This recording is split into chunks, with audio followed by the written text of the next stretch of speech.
They say time heals everything, but I've been counting the days since the night I didn't say I love you, and time hasn't healed a damn thing. It's been 3 years since that night in Seattle. The rain hasn't changed, neither have I. It still falls the same way, slow, heavy, deliberate, like it's mocking me. She used to say that the rain made the city feel honest. That's why she loved it here. But I hated the rain, because every drop sounded like the things I never said. That night, it was cold. Downtown Seattle was half asleep, and the Space Needle shimmered faintly through the fog. We stood in my apartment, surrounded by half-packed boxes, half-spoken promises. She was leaving for New York, an art residency at Parsons. It was her dream, something she'd been working toward for years. And me? I was too proud to ask her to stay. "Say something," she said. Her suitcase leaned against the door, her hand trembling on the handle. I wanted to tell her everything, how she made every bad day feel survivable, how every morning coffee tasted different when she was there, how her laughter could fix the worst parts of me. But instead, I said nothing. I told myself it was love that let her go, but it was pride. The next morning, her toothbrush was gone. Her sweater was gone. And for the first time in 2 years, the apartment felt like just 4 walls again. I told my friends I was fine. I told my mom it was mutual. But the truth, I started counting the days. Day 1 hurt. Day 2 blurred. By day 30, I couldn't remember what her voice sounded like without crying. Then last week, I found her name in a wedding announcement. Emily Larson to marry Daniel Cole. Ceremony in Brooklyn. My throat went dry. Daniel, that was the guy she told me not to worry about. Funny thing about heartbreak, it doesn't hit you all at once. It seeps in like the cold. Slowly, silently, until you realize it's settled in your bones. I thought I buried her memory under work. I moved up in my firm, bought a better apartment, filled it with furniture that meant nothing. But then one night, I walked past Pike Place Market, and there it was, our spot. The tiny coffee shop on the corner with the chipped blue tables and the barista who always spelled my name wrong. And for the first time in years, I went inside. It smelled like cinnamon and rainy mornings. Same music playing, same creaky floors, except this time, she wasn't there.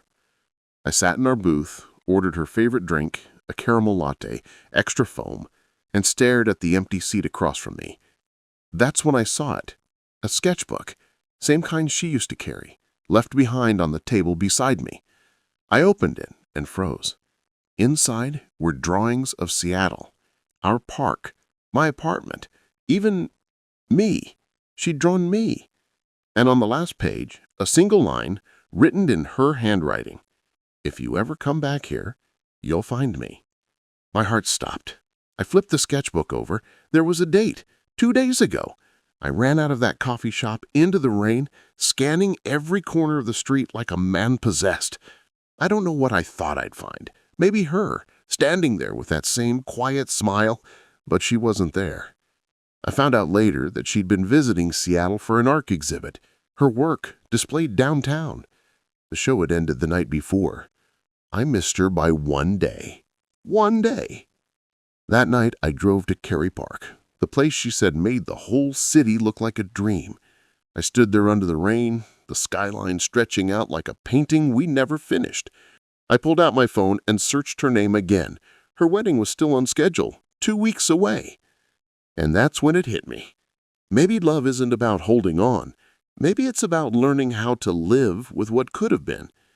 But just as I turned to leave, I saw something. A small white envelope taped to the railing. My name written in her handwriting. My hands shook as I opened it. Inside, just one line. "If you ever find this, know that I waited as long as I could." I don't know what she meant. I don't know if she came here hoping to see me or if fate just wanted to remind me what I'd lost. But I do know this. Sometimes the cruelest kind of love is the one that doesn't die. It just learns how to live inside silence. So here I am, standing in the same rain, whispering those 3 words to no one. I love you. And maybe that's all love ever really is, a confession that finally finds its voice long after it's too late to be heard. If you've ever let someone go because of pride, don't wait like I did. Don't count the days. Say it now, while they still can hear you. Because once they're gone, all you'll have left are the echoes of what you should have said. This was my story. If it felt like yours, maybe it's not too late for you. Thank you for listening. If you believe love deserves a second chance, hit that like button and tell me in the comments who would you say I love you to if you still could.